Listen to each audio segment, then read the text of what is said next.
So as we go in transition from the prayer for our country and its leaders, we go to this week's Parsha. It is a perfect segue because in this week's Parsha, which is called Tetzaveh, thank you very much. Tetzaveh, we find something has been omitted. Just as tomorrow night just as tomorrow night, when we read the Megillah, we will know it is the only of the 39 books of the Bible that is missing the name of God. So too, tonight's Parsha, Tetzaveh, is missing the name of Moses. The only Parsha in Exodus, Leviticus, Numbers, and Deuteronomy that omits the name of Moshe. Now we figure, the rabbis play around with this, we figure since he gets all the attention and since Aaron, who is his older brother, is designated as priest and not as Moshe, not as the leader, maybe we should give a little love to Aaron in one Parsha. And so the Parsha itself is not called Aaron, it's called Tetzaveh, and it contains some of these rules, regulations, and whatnot having to do with the Kohen Gadol, the priest.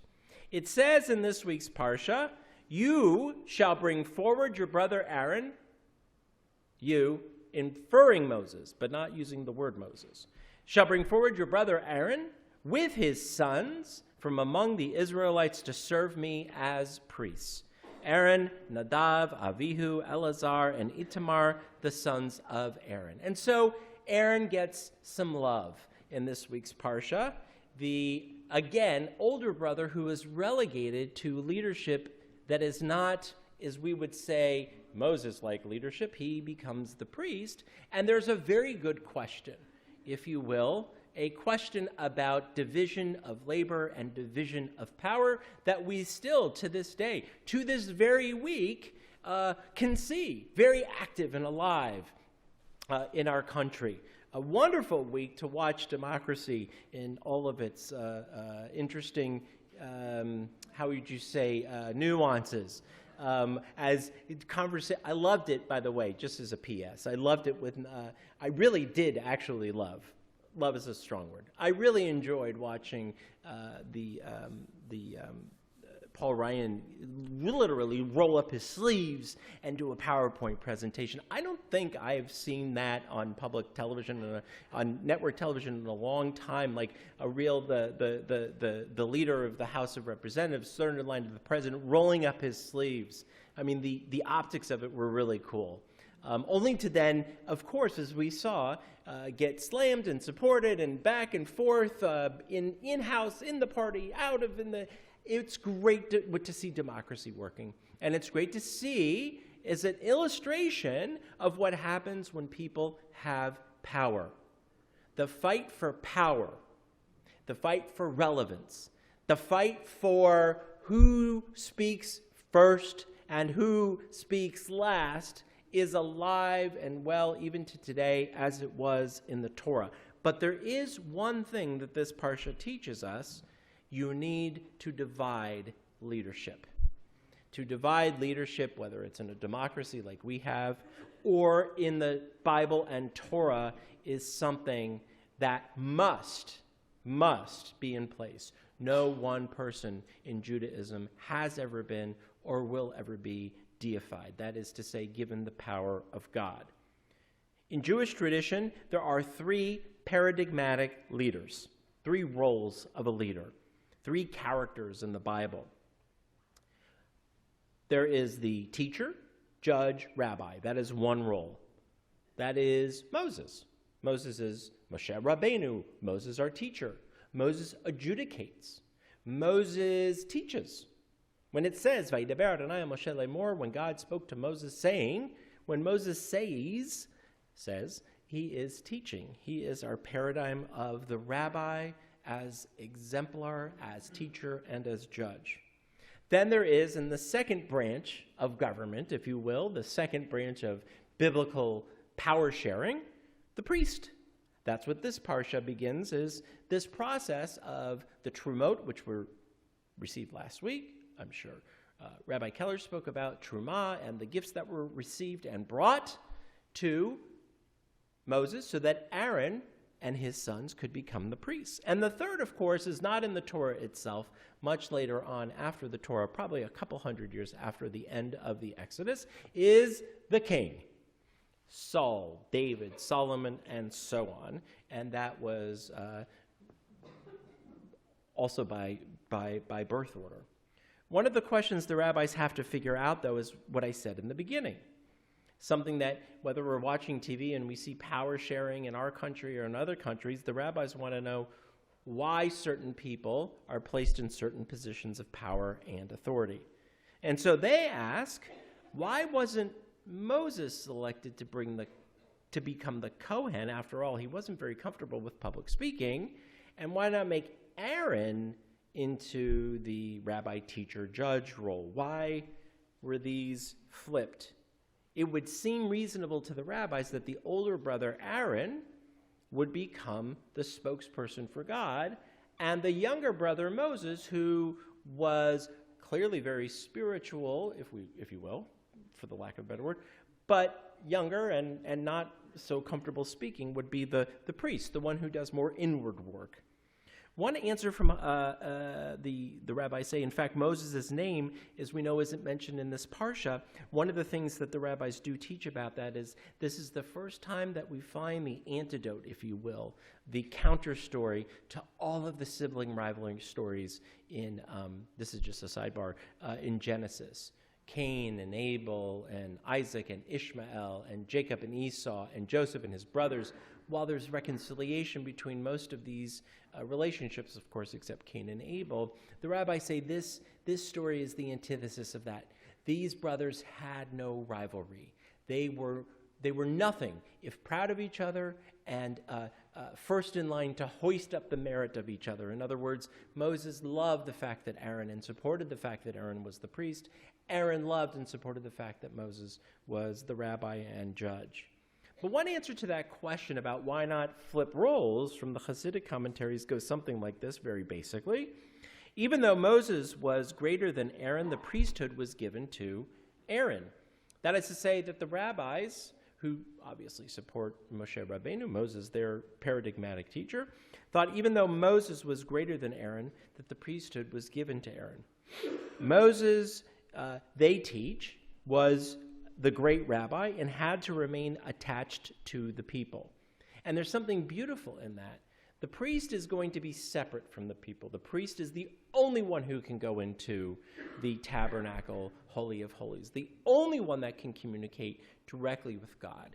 Moses is the people's rabbi, so to speak. Aaron has no relationship, cannot ritually have any relationship once he puts on the vestments with the people.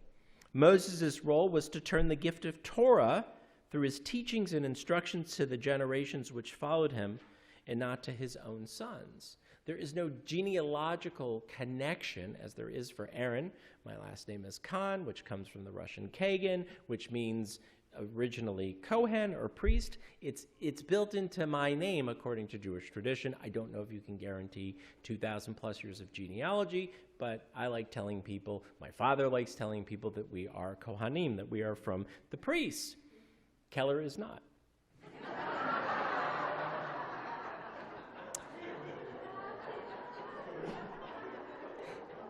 I just wanted to see if you were listening. But Moses, the rabbi, is not aloof, is connected to the people, is in there in the trenches with the people, and doesn't pass it down to his own sons. To this end, the role of Moses, teacher, for the entire people for all of time would be played by the Israelites, by the people, not by some hierarchy of lineage. Aaron, the first priest, had to be separated from the people. The priest had to be separate from the people in order to maintain his priestly purity and duties. Once he dipped in the mikveh, as I said, put on his vestments, he couldn't touch anyone. They couldn't touch him. For those of us, by the way, who grew up in congregations where the rabbi was on a pedestal far away and up above, you would never text your rabbi 50 years ago, 100 years ago, ever, if you have the technology, text a rabbi. I get texted, Rabbi Keller gets texted, because we are in the Moses category. We are in the trenches with the people. But Aaron, the first priest, he was separate. There was mystery to his job. There was mystery to what he did. Aaron, again, it's not just a symbolic gesture, actually literally can pass the mantle of authority to priests directly through his sons and their sons. If you introduce the monarch, the king, the rabbis teach us that David is the paradigmatic king because it's from his lineage that you get the Mashiach, the Messiah, the anointed king of Israel who will come to herald in the perfection, once we have perfected the world, who will be the monarch, who will be the one in charge of the world as we know it, as we don't know it actually, when the Messianic era says. If you notice, though, only one of these leadership styles, one of these paradigms, only one exists anymore in Judaism, and that is the role of rabbi as teacher and judge. That we have no priests anymore, and we have no king anymore. And there is something beautiful, I think, in that, and I'm not just saying this because I'm a rabbi. There's a reason why the priesthood disappeared from Jewish tradition. There's a reason why the monarch disappeared as well once the biblical period was over and the Babylonian exile was over and the Roman Empire took over the land of Israel. The teacher, the original question of why Moses had these roles is that there is something of a learner, of a teacher, and of a scholar in each one of us. The rabbis teach in this Hasidic commentary, in the punchline, if you will, of the commentary, that each one of us cannot be a priest. Each one of us cannot be. You can only have one king. Right? Or go to any organization, go to any board meeting, and there are a lot of kings, right? Of any organization. Go to any leadership PTO meeting. Everyone wants to be king, right? You can't all be the king. We can't all be priests, but we can all be like Moses. The Hasidic teaching is something of Moses' soul exists in every Jew. And that's why that paradigm of leadership continues to exist even till this day, while the other two do not. When we study Torah, when we join in prayer, Moses is here in the room with us. When we learn and we teach, it is as if we are standing at Sinai again. The commentary continues to teach that it's because of Moses that we are all bound together in a single universal soul of Jewish peoplehood, which transcends all barriers between the generations. It's really beautiful.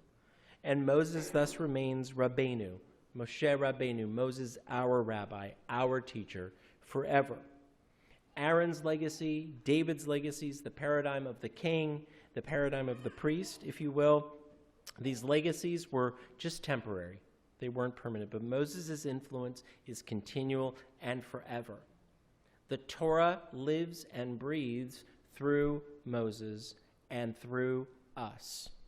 It exists, that transcendent, if you will, ongoing revelation at Mount Sinai exists every time we come together to study. So this is ultimately the role of the rabbi even today, and while it's very important for us to at least have one parsha in our Torah focused on Aaron, focused on the older brother, the priest, that the role of rabbi even today, to facilitate the experience, we are not intermediaries to God.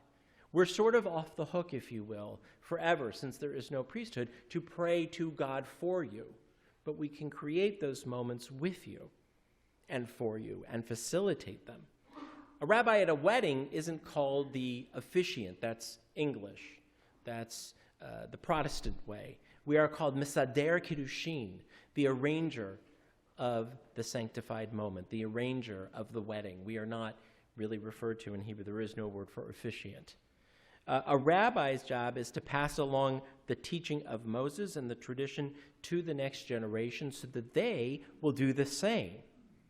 We are just links, rungs, if you will, in the chain of tradition.